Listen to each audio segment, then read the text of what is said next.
सोलकढी वर जे दिसतं आहे ते नारळाचं दूध आणि खाली कोकम,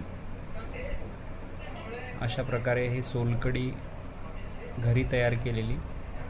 हे मिश्रण जेव्हा आपण हलवू तेव्हा ती सोलकढीच्या रंगाची दिसेल. आणि वरचं जे नारळाचं दूध आहे ते आता घट्ट झालेलं आहे. आणि हे उत्तम मिश्रण उन्हाळ्याच्या दिवसात अतिशय सुंदर आणि चवदार लागतं. आणि सध्या असलेल्या उन्हाळ्याच्या तापामधून आपल्याला हे दूर ठेवतं.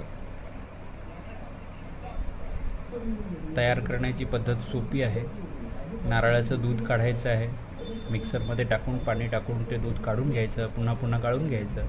आणि आमसुलाचं किंवा कोकमचं उकळलेलं पाणी यात हे मिश्रण एकत्र करायचं.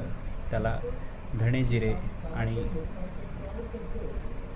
पुदिना किंवा काळं मीठ असं टाकून हे मिश्रण एकजीव करून नंतर हे खाण्यासाठी वापरायचं. उन्हाळ्याचं हे सुंदर पेय आपण नक्की करून पहा. धन्यवाद.